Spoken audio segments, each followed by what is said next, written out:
क्या कहेंगे आप इस हवाले से? पीटीआई वाले तो बड़े खुश दिखाई दे रहे हैं, बैरिस्टर गौहर, बैरिस्टर अली जफर, वो सारे कह रहे हैं कि जी पेशावर हाई कोर्ट ने पीटीआई के खिलाफ जितनी भी साजिशें थी उनको खत्म कर दिया है। और फिर पेशावर हाई कोर्ट की जानिब से भी यही कहा गया, उन्होंने कहा कि साफ नजर आ रहा है कि एक सियासी जमात को किस तरह इलेक्शन से रोका जा रहा है। क्या कहेंगे आप इस हवाले से?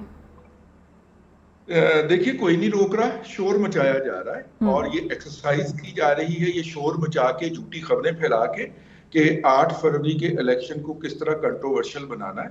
मैं आपको खबर दे रहा हूँ और वो रोजाना वो उठ के एक जाली खबर फैलाते हैं, उस खबर को शेयर करते हैं, शाम तक वो खबर झूठी साबित हो चुकी होती है लेकिन अपना इम्पैक्ट क्रिएट कर जाती है, क्योंकि शाम के 7 बजे के प्रोग्राम के अंदर वही खबर मौजूद गुफ्तगू होती है जो कि दोपहर 1 बजे गलत साबित हो चुकी होती है। तो वो अपनी एक्सरसाइज के अंदर कामयाब जा रहे हैं। पहली बात तो ये है कि पीटीआई का ये फैसला कि वो इलेक्शन जो है वो चमकनी पेशावर के अंदर मुनक्कद करेगी, उसके पीछे उनकी लॉन्ग टर्म प्लानिंग थी, क्योंकि अगर वहां पे इंतखाबात हुए थे तो उन्होंने चैलेंज भी फिर पेशावर हाई कोर्ट में ही होना था या अपील भी उनके खिलाफ पेशावर हाई कोर्ट में ही जानी थी। और पेशावर हाई कोर्ट की कंपोजिशन ये है कि पहले ये जो थे ये वहां पे नहीं जाया करते थे। पहले इनको इस्लामाबाद हाई कोर्ट भी किसी जमाने में अच्छा लगता था पीटीआई को, फिर लाहौर हाई कोर्ट भी अच्छा लगता था। और लाहौर हाई कोर्ट में तो आज भी दूध और शहद की नहरें बह रही हैं, मोहब्बत के जमजमे बह रहे हैं, क्योंकि लाहौर हाई कोर्ट के चीफ जस्टिस ने पीटीआई को रिलीफ देने के लिए, मैं कहूंगा कि अपनी सर्दियों की छुट्टियां जो हैं वो जजेस की कैंसिल कर दी। तमाम जजेस अवेलेबल हैं जी इंसाफ देने के लिए।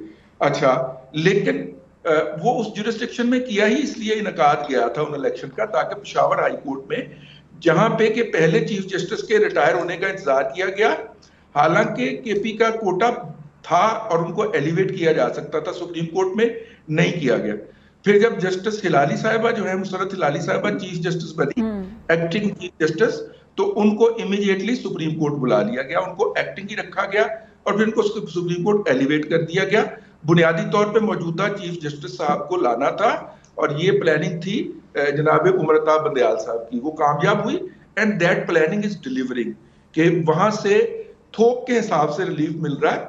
आप अंदाजा फरमाइए कि आज ही वो दरखास्त फाइल होती है, आज ही उसके ऊपर नंबर लगता है, आज ही उसके लिए बेंच एलोकेट होता है, आज ही उसकी समाअत होती है और आज ही फाइनल रिलीफ दे दिया जाता है। और जज साहब जो हैं वो इस अमर का एहतमाम भी नहीं करते कि मुद्दा अलैहान को नोटिस करते। लॉ ऑफिसर जो अदालत की असिस्टेंस के लिए अमूमी अदालत में मौजूद होता है, उसको ही 5-10 मिनट के लिए सुनने का तकल्लुफ करके फाइनल रिलीफ दे दिया जाता है। और साथ में क्या किया जाता है कि इसके खिलाफ जो है वो अपील ना जा सके, उसको पेंडिंग कर लिया जाता है। ये वाला तरीका वारदात उन तमाम जजेस का है जिनको हम पीटीआई को रिलीफ देते हुए देखते हैं कि वो फाइनल ऑर्डर देने से एतराज करते हैं। 2003 के अंदर उमर अता बंदयाल साहब ने पाकिस्तान ओलंपिक एसोसिएशन का ऑर्डर जो था वो सस्पेंड किया था और वहां पे एक जर्नैल को मुसल्लत किया था। माशाल्लाह 2023 के अंदर रिटायर होकर घर चले गए। उन्होंने अपना वो लाहौर हाई कोर्ट वाली जजमेंट आज तक नहीं लिखी। और जब हम लोग आप पीटते हैं कि भाई ये बेड़ा गर्क हो गया खेलों का, ये कख नहीं रहा, तो कोई नया बंदा लेके आए। और मासूफ जिस जर्नैल को उन्होंने मुसल्लत किया था वो अमेरिकी शहरियत लेके अमेरिका में बैठा हुआ है, लेकिन इसको हम यहीं पे छोड़ते हैं। पहली तो बात यह है कि उनकी पॉलिसी और स्ट्रेटजी बिल्कुल कामयाब जा रही है। अब इसके दो पहलू हैं। जब एक दरखास्त के, मैंने माहिरीन से बात की है, जब एक दरखास्त के अंदर अदालत फाइनल दे देती है ना, जिसे कहना चाहिए रिलीफ, तो फिर उसके बाद अपील वाजिब हो जाती है, क्वालिफाई कर जाता है पिटिशनर। मेरे साथ दोस्त बैठे हुए थे, उनकी अकबर एस बाबर से बात हुई है, उन्होंने कहा है जी कि वो इस को चैलेंज करने जा रहे हैं, वो अपने वकील से मशवरा कर रहे हैं, लेकिन वो चैलेंज करेंगे। अब मेरा ख्याल ये है कि जज साहब हेस्ट में एक्ट कर गए।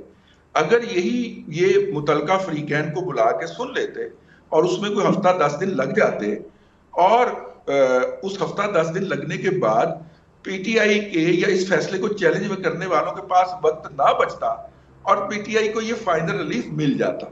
लेकिन अब जो उन्होंने बड़ी हेस्ट के अंदर फैसला दे दिया है, हाँ। तो इसका मतलब है कि अब उन्होंने मुखालिफिन को ये मौका फराहम कर दिया है कि वो अपैलेट फोरम के ऊपर जाके इसके खिलाफ अपील कर सके।